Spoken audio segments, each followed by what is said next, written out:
He watched his neighbor for 10 years, and no one ever noticed. True crime documentary. Imagine living in a quiet neighborhood. You wake up every morning, you go to work, you greet your neighbors, you feel safe, but across the street, someone is watching you, not for a day, not for a month. For 10 years. No cameras at first, no obvious threats, no broken windows, just silent observation. This is the story of a man who turned obsession into routine, and a woman who had no idea she was being studied like a subject in someone else's life. The Quiet Street. In 2012, 32-year-old Dilnoza, name changed for privacy, moved into a modest home in a peaceful suburban neighborhood. She was a schoolteacher, soft-spoken, independent, friendly, but private. Neighbors describe her as kind and responsible. Across the street lived Rustam, 41 years old. He worked as a computer technician. He lived alone, quiet, reserved, slightly awkward, but not suspicious. No criminal record, no known history of violence. To everyone else, he was just another neighbor. The observation begins. According to investigators, everything started the day Dilnoza moved in. Rustam saw her carrying boxes into the house. Something shifted. At first, it was casual curiosity, looking through the window, noticing when she left for work. But curiosity turned into routine. He began tracking patterns, what time she left, what time she returned, when lights turned on, when visitors came over. He started writing it down, every detail, for 10 years.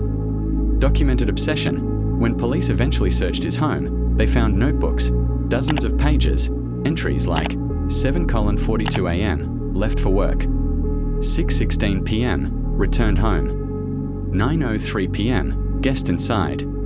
She smiled today. This was no longer observation, this was obsession. Rustam had purchased a high-powered lens. He positioned it carefully toward her windows. He mapped her routines, her habits, her social life inside his mind. They had a connection, but in reality, she didn't even know he existed beyond a polite wave. The first signs. In 2018, Dilnoza began noticing strange incidents, late-night silent phone calls, flowers left at her door, unsigned letters in her mailbox. The letters said things like, "I'm always here. You're safer than you think. I'm protecting you." She felt uneasy. She reported it to the police, but without clear evidence, there was little they could do. No cameras, no fingerprints, no witnesses. The behavior continued. Escalation. Obsession often escalates, and this case was no different. One night, Dilnoza thought she saw a silhouette outside her window. When she looked again, no one was there. She began sleeping with lights on, checking locks repeatedly, avoiding eye contact with neighbors. Meanwhile, Rustam's journal entries became darker. After seeing her with a male friend, he wrote, "He's not right for her. She doesn't see the danger. I won't let anything happen to her." In his mind, he wasn't stalking her, he was protecting her. This is a common psychological distortion in long-term stalkers, a belief that they are guardians, not threats. The breakthrough. In 2022, after years of anxiety, Dilnoza finally installed outdoor security cameras. Just days later, the footage captured a man walking slowly around her property late at night.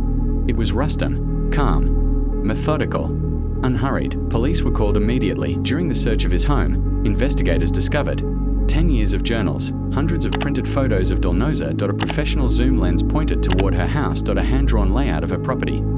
The scale of the surveillance shocked even seasoned officers. For a decade, he had been studying her life from across the street. The courtroom. During the trial, Rustam showed little emotion. He told the court, "I loved her. I never hurt her. I was just watching." But psychological experts testified that his behavior met the criteria for pathological obsession. A prolonged fixation, delusional attachment, boundary erosion. The court sentenced him to a lengthy prison term for stalking, harassment, and invasion of privacy.